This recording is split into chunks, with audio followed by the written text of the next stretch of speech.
Welcome back to the Nomad series and to Palettes. AB here as we continue on with this Tokyo trip. I'll let you in on one of the local cafe gems that most people don't know about, and that's Tourette Coffee. Now, I had initially made my way to Glitch Coffee, but that place has become way too known and the lineup was at least like an hour wait, so instead I went to a place that was close by. Tourette Coffee is a specialty coffee shop located in Tsukiji district of Tokyo, and it was one of the best tasting cappuccinos I had on the trip. Ginza has tons of low-key cafes that will blow you away with the quality.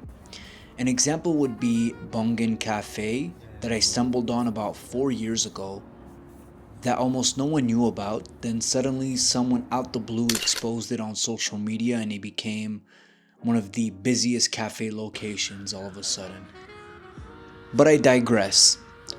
So next I went to Wander, a Japanese outdoor and lifestyle brand. I adore brands that are utilitarian, practical, aesthetic, all at the same time, and that's what it is.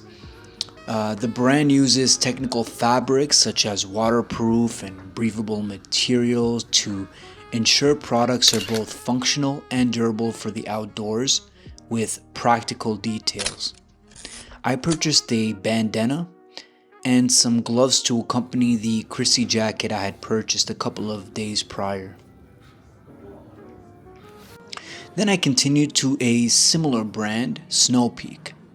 Snow Peak is another premium Japanese outdoors brand, but it was founded much earlier in 1958 by Yukio Yamai, a mountaineer with a passion for climbing. Initially, the brand focused on durable climbing gear, but with time, the brand has expanded to include outdoor equipment, apparel, and so on.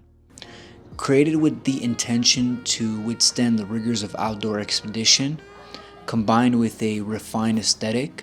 What I particularly like was the sense of community they fostered with outdoor enthusiasts. They host all sorts of events such as workshops and camping experiences. And beyond the outdoor gear, Snow Peak has expanded into a lifestyle products and homeware / tableware company.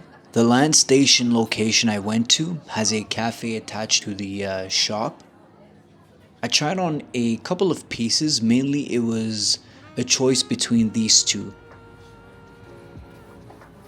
I ended up with the Takibi vest because it was a special anniversary edition one, but I may cop the denim vest that you see here as well someday.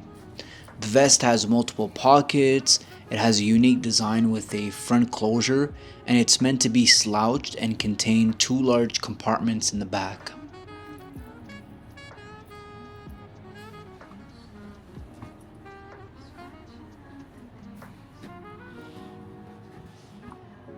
Now we head to one of my favorite Japanese brand, Porter, or known as Yoshida Co.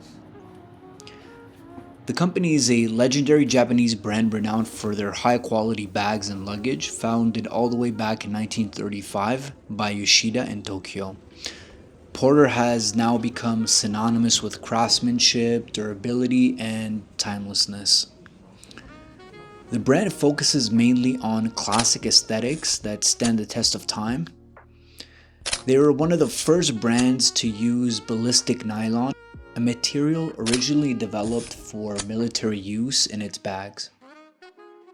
Then I made a stop at Thisisneverthat, a Korean streetwear brand that's mostly minimalistic with an emphasis on Seoul's subculture scene and editorials from the 1980s and 1990s.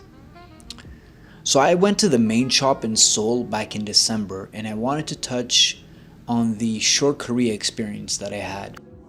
So the store in Seoul was of no exception. They had an antique clock, wood accentuated walls, some music, and a massive speaker to set the mood. Automatically, what I noticed with Korea that was distinct from their attention to the customer experience component of their stores was that many stores incorporated art installation or custom aesthetic to create an art exhibition like atmosphere more than the traditional retail store. So they attempt to create a more memorable experience that resonates with the brand's audience, and as Someone who pays close attention to the details, I can appreciate that.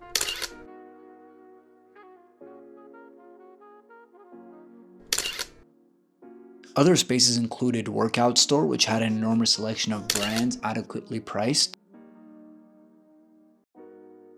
An example of such spaces would include Gentle Monster, which is a luxury eyewear brand.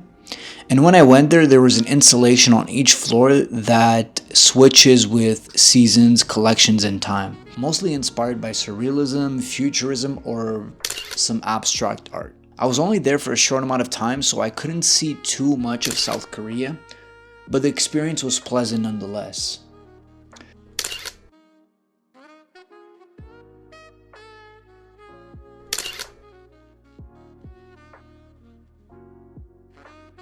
What I was equally amazed about in Korea was the cafe scene. I went to one called Cafe Letter that has a cozy atmosphere known for their delicious pastries, especially their cube-shaped croissants like buns.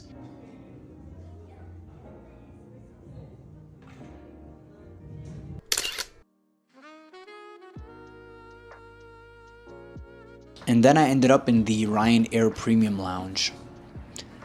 Once I ate, I made my way to my flight, had an express meal, watched the new Count of Monte Cristo film.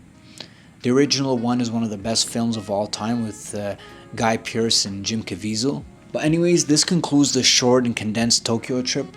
Like I mentioned before, I couldn't document the whole trip because I was pressed on time. But now that I am used to this format, you can expect me to be more coherent with these traveling series. This is a completely new channel, so please subscribe, like, comment. As always, I'll see you on the next one, and God bless.